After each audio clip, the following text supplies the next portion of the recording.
Happy. I want to always be in the fast heat. I'm not and you trying know when to. you're going to get the fast heat. He guarantees your heat is going to have a quick time. And he did that in this race. And what's crazy is like he got it going quick, but then he didn't push it to win. He was perfectly content slowing down in that home stretch, and Nuguse goes by, Garcia Romo goes by, and he's fine. But they just cruise to 337. So I don't see any way that this is going to go slow in the final. And it impacted the second heat too, because Cole Hocker went right to the front, and I thought, okay, maybe he's going to slow this thing down. No, they went out pretty quick, and he won that second heat in 338. So we're going to get the Nuguse, Kipsang, Hocker, Tanner showdown. How many people do you think can win this? Actually, I'm curious. How many people do you think have a legit shot on Friday of winning this? I mean, I would say a legit shot. I'd say 2 have a legit shot. 5 could win. So 2 are like, yeah, you're very likely to win. 5, I wouldn't be surprised. And then the other 7, I would be shocked. So are you going to name them? The 2, or are you just going to say the numbers? The 2 would be Hocker and Nuguse. Those are the heavy favorites. And then the 3, 4, 5 guys would be Kipsang, Sam Tanner, and I would go with what's his name? Suleiman.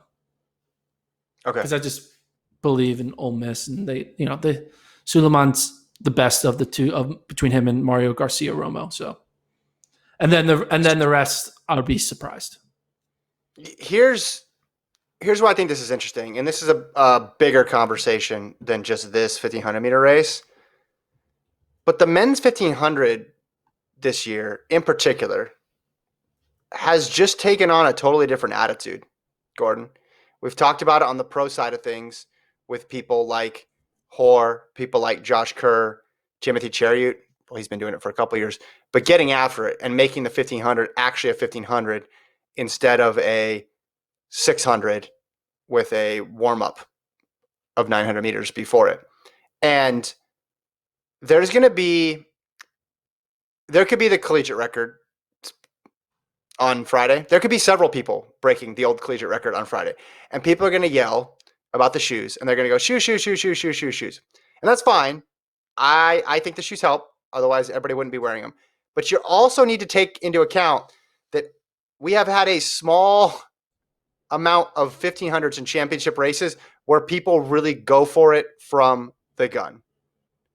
And if we had more of those throughout history, maybe times would be quicker because we would have people in the prime shape of their season getting after it instead of just trying to close quickly. And I just think it's so interesting because the 1500 was not like this 5-6 years ago. We did not see this. 5 or 6 years ago, they let Eliud Kipsang go. 5 or 6 years ago, Heat 2, Cole Hocker, the favorite, he goes to the front and he just slows that thing down because he says, I'm Cole Hocker. I'm the indoor mile champion. I'm the indoor 3K champion. You guys are all going to have to outkick me. Watch how slow I can go in this first 400. I'm going to drop a 70. Hell, maybe I'll do a 72 just to screw around. But the entire vibe around this event has just changed. And I don't know when it started. I don't know where it started. I'd like to do a full investigation on it. You could say it's the shoes, But that doesn't have anything to do with the fact of people deciding to go out. They're all wearing the shoes, right? Tactically, it doesn't make any sense why now all of a sudden you'd go out fast versus pre-shoes.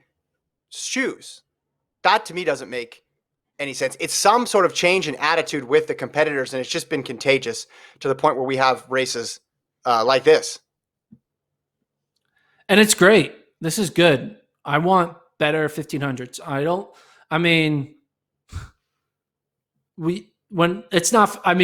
Some people like sitting kicks and seeing 343 win it, like when Mac Fleet was doing his thing, winning the sitting kicks.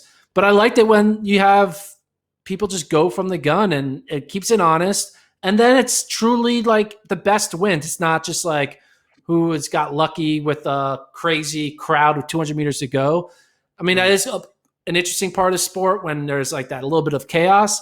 But a lot of times you kind of want like it to be hard, so you know that you're really kind of weeding out the weak before you get to that final 300, final 200, as opposed to letting someone weak come in and steal a slot. Well, But whatever. and it's not. So. Well, it's not even that because they're all good because they're all at that level, and just to even qualify, you got weak compared to others. Yeah, I'm just saying, stylistically, it's fun for a change to watch this type of racing. When I was in Doha and people were just going for it, and my theory there was the air-conditioned stadium. People weren't worried about the heat at all. Like it was really easy to get yourself suckered into a fast pace.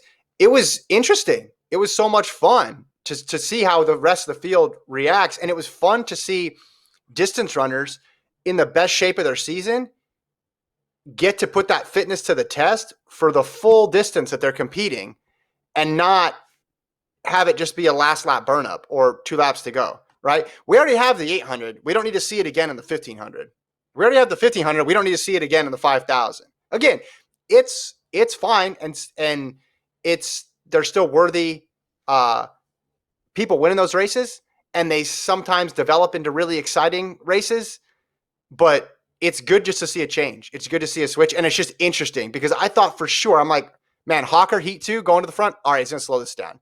And there's going to be for sure no qualifiers out of this. Now, they didn't get any qualifiers out of that heat, but it wasn't for lack of trying.